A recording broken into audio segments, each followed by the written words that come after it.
Hello and welcome to the Castaway Pop Punk Vinyl podcast. Each week I ask my guests which 3 albums and 1 book they would take with them if they were stranded on a desert island. So sit back, relax and enjoy 2 people randomly talking about the music they love. Okay, Tom, shut the fuck up. Okay, here we go. Welcome everyone to the second episode of the Castaway Pop Punk Vinyl podcast. My guest this week is Penny Board. Penny is an alternative pop artist from Dallas, Texas. I first discovered Penny when I created my Pop Punk Everything Instagram page back in February time, but we'll talk about that in a minute. Penny, welcome to the podcast. Thanks very much for being here. Thank you so much for having me. The pleasure's all mine, honestly.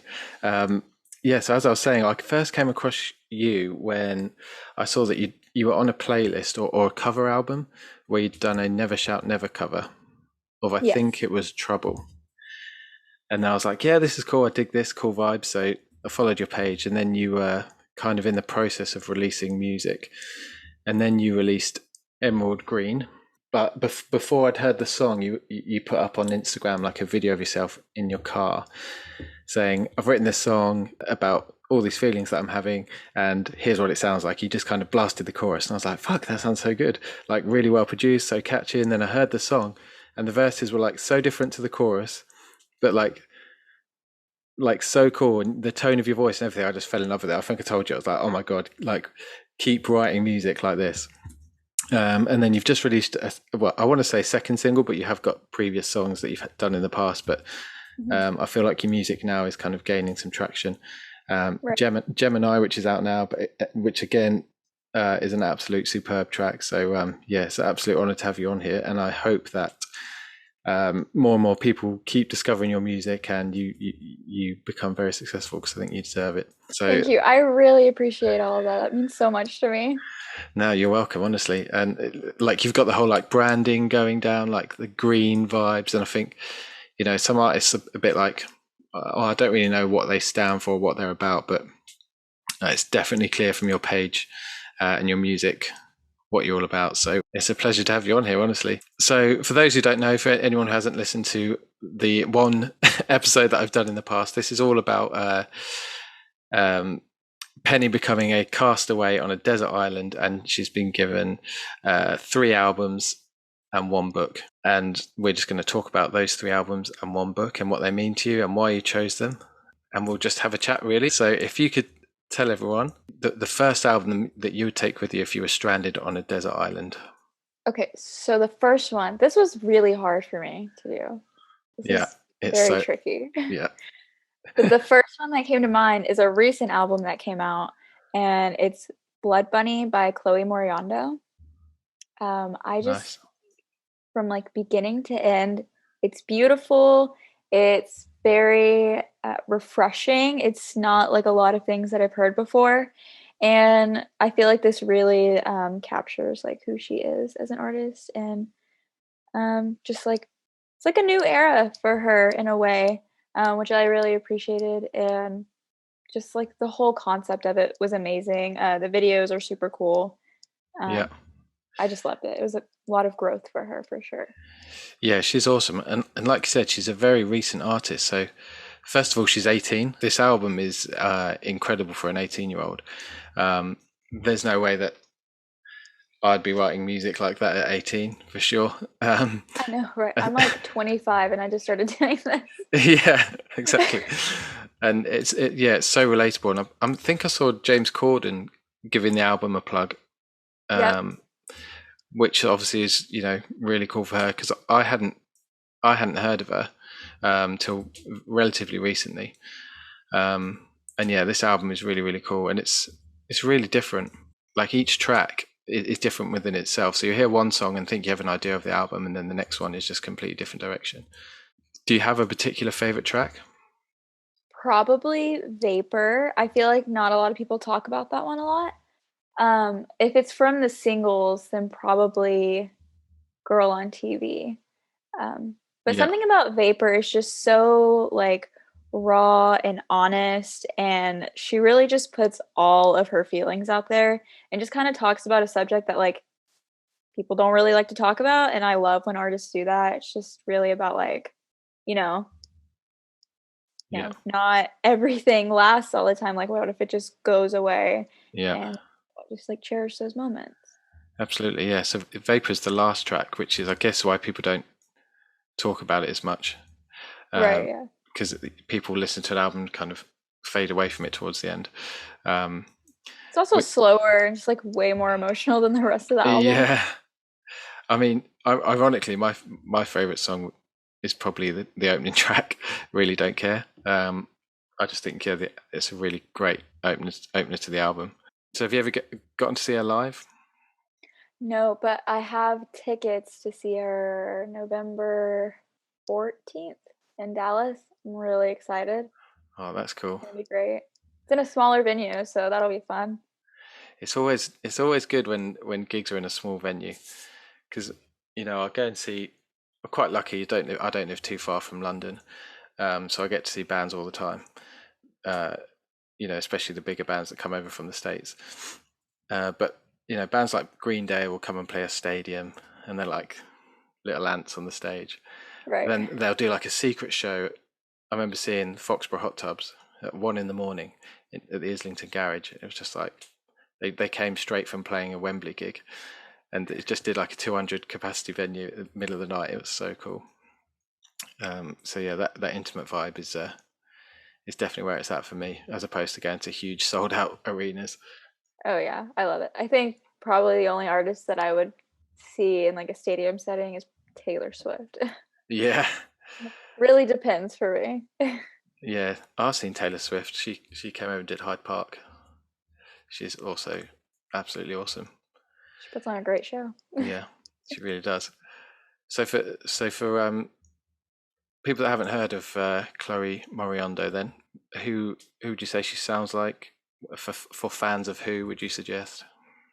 I'm not even sure because she's so unique. For me, she's a huge inspiration, just like musically. So for me, I think she sounds a bit like Phoebe Bridgers, I could see that, yeah. um, just a little bit. I thought, well, there's a bit of Phoebe Bridgers in her voice. Not musically though, but just kind of like that vocal sound. Right. Yeah, Yeah. Musically, I'm not really sure. She's got like this like can I say Hillary Duff from like the early yeah, 2000s? Because absolutely. Yeah, that's honestly what it reminds me of. yeah, yeah. I can hear that for sure. So she has an album as well, which I haven't heard. Rabbit Hearted. That I don't. one is more like acoustic, laid back, Yeah. not a lot of full band. Okay. Cool. So you have a. I'm going back to you. Uh, you're a solo artist. Do you have a? So I'll pick the Rocket Summer as an example. He's a solo artist, but he goes out with a band. You do the same? Yes, I do. I have a wonderful band. They're all in other bands as well. Okay. Um, so that's really cool. It's kind of a combination of members from New Heroes and Matchstick Ghost. Oh, Yeah. cool. Nice. And do they go into the studio with you? Yeah, so one of them, I have like a whole like setup in my room where I do like all of like my covers mostly and my features. Um, but more recently I've been looking into like getting like studio time and things like that. But the first two songs I did were literally just recorded at home. And then Gemini was done at like my friend's house. So I've never really like done like an official like studio setting. It's all just been like in a bedroom. Really? Wow. Yeah. So my advice to you is you don't need to go spend a load of money in a studio, because the production of your tracks is absolutely spot on. Thank you. Yeah, that's really cool. I mean, I guess you're involved in the production and recording as well, but the people around you are doing a great job. I have some very talented friends that are just super nice and willing to help me out. So. Ah, that's awesome. Um, cool. So that's album number one then. Album number two. So Old Bones by Broadside. That was the one that I was like, Broadside's my favorite band. So I was Okay. like, I have to pick one of these. And I wasn't sure which one, so I just went with the first one. See, it's probably their best album. I'd have to agree. Broadside are a great band. They haven't actually got that much kind of to their back catalogue. So if you kind of want to check them out, you could probably get through their stuff quite quickly. I think that's probably fair to say. 3 albums, a few singles, but yeah, Old Bones is awesome. Do you remember the first time you heard it? I was sitting in my bedroom at my parents' house. Like I was getting ready to move out, and somebody texted me a link and was like, "I think you would like this song." And I listened to it, and immediately I was just like, "I love this," and I just listened to it every single day. Yeah, So, yeah, I love that feeling. When you get recommended music so many times, it's like, okay, cool, yeah, I like it, and then you go on to something else, or you always go back to what you know. But when right. someone introduces you to something that kind of changes your life, that's awesome. So my favorite track would probably have to be "A Better Way." Um, Yep. that is a tune. Do you have a favorite song on the album? Probably Human Machines. Something about that one I just always go back to. That's another one I feel like just doesn't get like a lot of recognition. Yeah. So Broadside still. I mean, again, I like Broadside are a great band, but I'm not that close to them at the moment. Um, so they released an album last year. Um, I guess everything's been put on hold for a long time now. Mhm. Um, but kind of, do you know what they're up to at the minute? Plans to make another album, go back on the road? I'm not sure. I feel like their news is like very just like random. Like Yeah, it's always so unexpected. Unless I'm really bad at just like keeping up with things. But yeah. um I feel like they're probably planning a tour. I saw that their vocalist is releasing a book, another book. Oh, that's cool. And so that's pretty interesting. But I feel like they probably have stuff in the works and we're all just like waiting for it. Yeah, yeah, yeah. Fingers crossed. So diverting a little bit from topic, we're on Zoom at the minute chatting, and your name is different to your artist name. Yes. Yeah. So I'm taking it Faith is your name. Yes. What's the inspiration behind the artist Pennyboard? So Pennyboard actually started as a full band. And the name came from one of the former members. And Pennyboards kind of started on a whim. My twin sister tweeted, I want to be in an all girl punk band. Yeah, And we all replied to it, everybody that was in the band. And then we just started making music together. And then we all kind of decided, our schedules didn't really mesh well. yeah, But then for me, this is something that I wanted to keep doing. And I wasn't sure if I was just going to do like this as like a solo artist or like find another band or, you know, use the same name, what I was going to do. And we all talked about it and they were all like, this name fits you pretty well. So my friend Taylor, that was in the band, she came up with the name. It was actually a name she was going to use for her band that she's in now, Matchstick Ghost. So, but oh, yeah, cool. we're also like great friends. They're all super supportive. They're at like every single one of my shows. So cool. Oh, that's awesome. They still So, play a huge role in the band too. They help me yeah. write great artwork and all that. Oh, nice. Yeah, the Gemini artwork's really cool. Thank you. It must be good to have like a set of friends that are all still doing it, because I've been in bands and people just drift apart for whatever reason. Life takes different directions. You still stay really close mates, but music uh, and that kind of creative stuff doesn't mean as much to some people eventually. But it sounds like you've got a really cool network of people that still love the same thing, still Mhm. striving for that goal. Yeah, Um, they're all super supportive and I'm so grateful for that, honestly. yeah, yeah, that's awesome. So Penny Board, it just kind of a random name, Yeah, just it's plucked just it out of kind the of like air. a nice, like, cause there's like, like a penny board, like a skateboard. And Right. then the like, spelling is just different. Yeah. So yeah, Oh, not a okay. super interesting story, but Well, it was interesting to me because I was like, Faith. That must be. That doesn't say Penny. most people just assume my name's Penny, and usually I just go with it. Yeah. So, Why not? Cool. So that was your second album was Old Bones by Broadside. Um, so album number 3. Move Along by the All American Rejects. solid choice. So this album, yeah, it's an absolute classic. Everyone's going to know it. Everyone probably agree that it's one of their best albums. For sure. I think that Move Along was the opener to the Cruel Intentions film. I'm sure the film starts with Move Along. I could be wrong though. I can't remember. I'm sure it does, but someone will probably tell me that I'm wrong there, but I'm sure it does. So your relationship with that album then, when did you first come across it? I was so young when I heard this. I think I was in probably, let's see, I was like 10 or 11 when this came out. Yeah. I was really young, and I heard one of the songs on the radio on my way to school, and it was just stuck in my head. And then I guess other kids in my class had heard this song before too.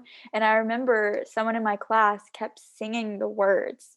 And um, eventually, this was just, like something I just kept hearing over and over. And I finally, like, got my parents to go buy the CD for me. I just listened to it on repeat, and then the next year I was old enough to where my parents said I could make a MySpace account, and all I listened to was All American Reject. Oh, So they kind of MySpace. started it all for me. Yeah, that's awesome. Yeah, well, like especially discovering music when you're that age, it definitely just sticks. Like I remember being that age, probably a bit older actually, because my parents probably wouldn't let me go near any kind of alternative music before I was a teenager. But I remember like 12, 13, just discovering Blink, and yeah, it definitely like leaves an imprint. Like I imagine you probably still listen to this album all the time. Oh yeah, like at least once a week. Yeah, yeah. What's your favorite track? Honestly, maybe just Move Along. It's just such a classic. No, I take that back. Top of the World. Yeah, tune. That's also very underrated It track. is very underrated. Yeah, you like your kind of like latter part of the album tracks. Absolutely. I do remember the first time I listened to that is like when I actually got to get the CD, and I just sat down in front of my little boom box and listened to it. And for some reason, when that song came on, just became obsessed with it. Yeah. I don't know why. I just love it. Yeah, well, that's the power of a good song. It's just like I have no idea why I can't stop listening to this song. Yeah, so I would have to say that again, opening track, so cliche, but Dirty Little Secret. Yeah. Just that intro riff, and then it all comes in, and like lyrically, and then the video with Yeah. like everyone with their secret on their hands. I just thought, oh, that whole like little mini package of that song was put together so well. But I yeah, started incorporating a cover of that into my live sets. oh I was really? always told, like, don't cover this song because so many bands cover it. And I'm like, I know, but I love this song so much, and I love this band, and they're like kind of what started it all for me. And I just felt like, Yeah. Well, if there's I felt so connected to, an artist, the passion would be there. yeah. Well, there's no better reason to cover a song if they're the reason why you started playing music in the first place. Right. Yeah. Yeah. I guess you can like change the arrangement or do your own thing to it. It's always So just super fun to play too. So. yeah, absolutely. So when you play live, then what does your set kind of look like? Is it covers, Okay. a few covers and a lot of originals, or half and half? So it depends on the show that we're on. Most of the time, we can only do one cover. Okay. Um, and so at one point, I kind of had to scramble to write a bunch of songs to be able to have a full set, because I was like, I want to play shows, but I don't have enough songs. Yeah. So I was able to do that. So if anyone ever goes to a show, they'll be able to hear a lot of unreleased music. Yeah. Uh, Oh, and that's cool. then sometimes we can get away with doing like 2 or 3 covers. It really just depends on the show. Yeah. Yeah, I always find that strange. Like we kind of have the same thing over here where venues don't like original bands doing covers and they won't let covers bands play.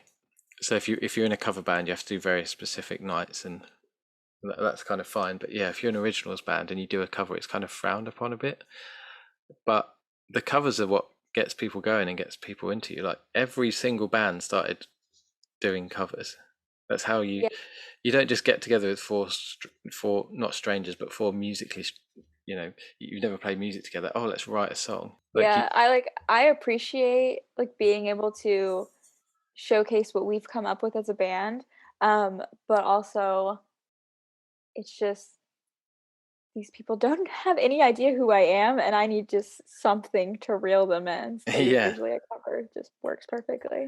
yeah, 100%. It definitely helps because it wins people over because they're like, oh, I like this, and I'm going to listen to it and enjoy it, and then enjoy the rest of your set. So people would probably get very bored of just listening to, probably hunting like food, trying to build shelter, and just listening to music. So your mind might switch off a bit. So you're allowed a book. What book would you take with you on a desert island? Definitely, it's kind of a funny story. I feel like a lot of people don't know about this book. Um, I Yeah, feel like it's a very specific group of people that know about this book. Also, a movie. yeah, Both are great. Not one is better than the other, in my opinion. Both are amazing. yeah. This book by Ned Vizzini, it's kind of a funny story. I was going to say it was turned into a film in 2010 with Zach Galifianakis, if I can say that I name don't properly. know how to say his name, Yeah. to be honest. So for those who don't know, he was in The Hangover. It's probably where you'd most remember him from. I can't remember his name in The Hangover, but the one that takes the baby with him. Yeah. Yeah, my question was going to be: did you read the book first and then see the film? So I actually watched the film first and then Okay. read the book because I didn't even know it was a book. And Yeah. then I noticed a few differences, but I think the film really just, I don't know, it really brings it more to life, obviously. But it really is able to capture the emotions that I feel like kind of fell back in the book. Right. Uh, at least for me, like whenever I'm reading, I get like a little lost and scrambled sometimes. Yeah. So Yeah. when I'm watching a film, their emotions are obviously right in front of me, and I feel like I'm able to um, just be immersed in it more.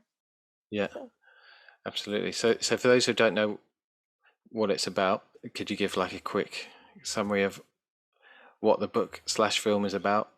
yeah, so it's about a boy in high school who feels like he doesn't he's not happy anymore. He doesn't know what to do with his life. And then one night he decides, I think I want to commit suicide.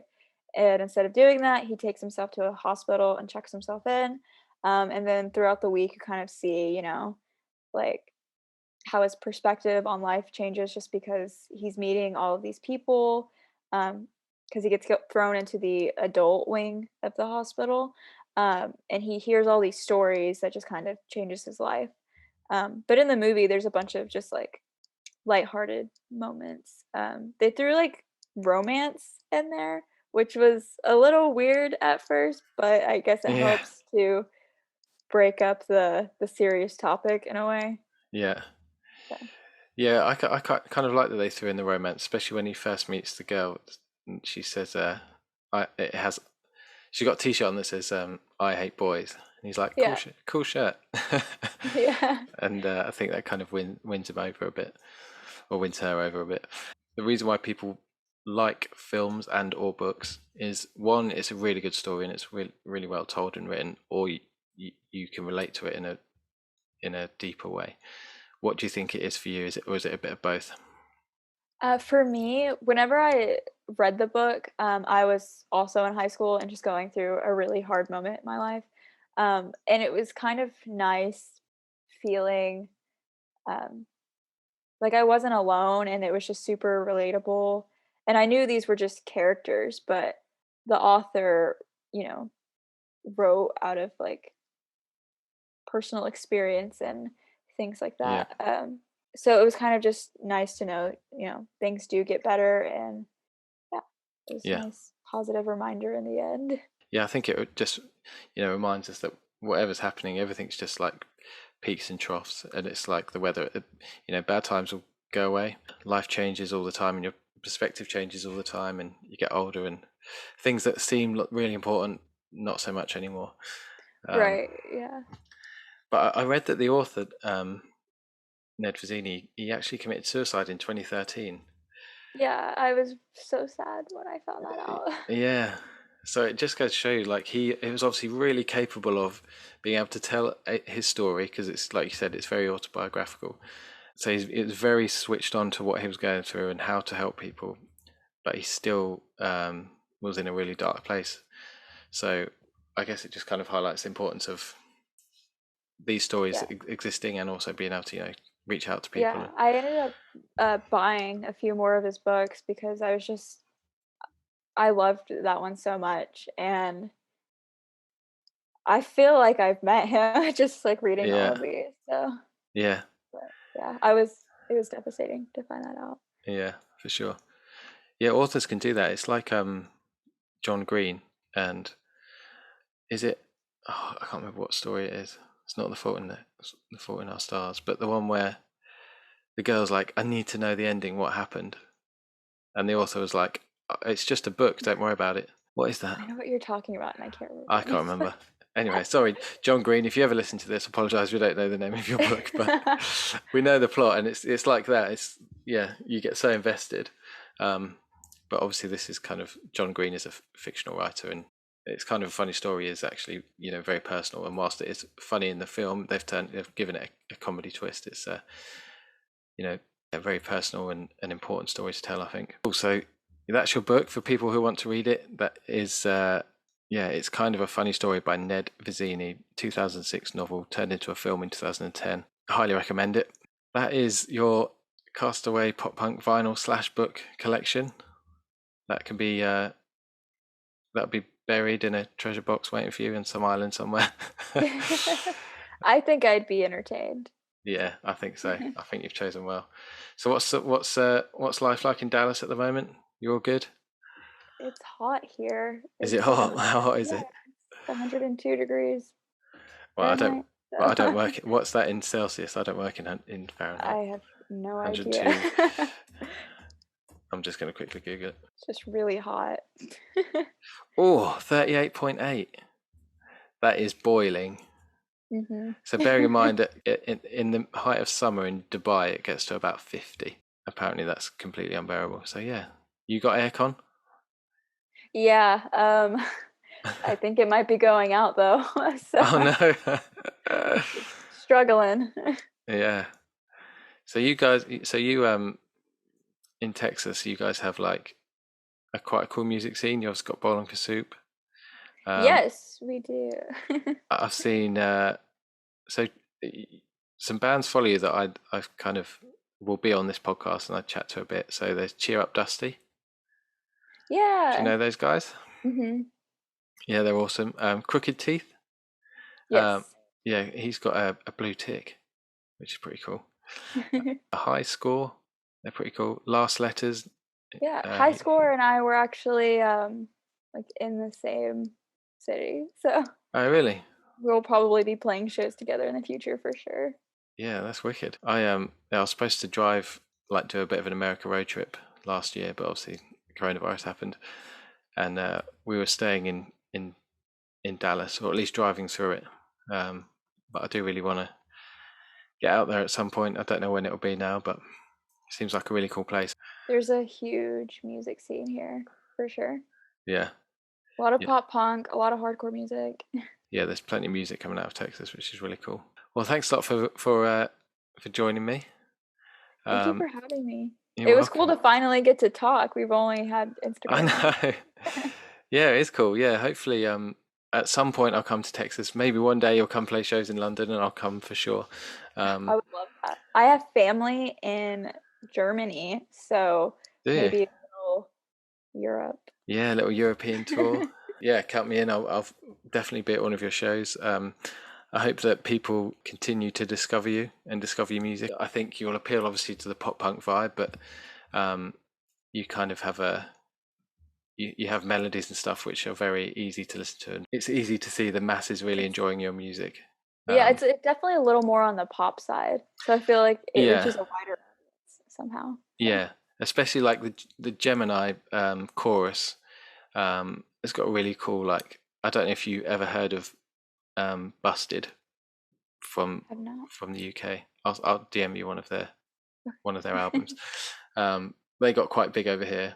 They were just all about really catchy hooks, and yeah, that's just kind of like pop rock kind of vibe.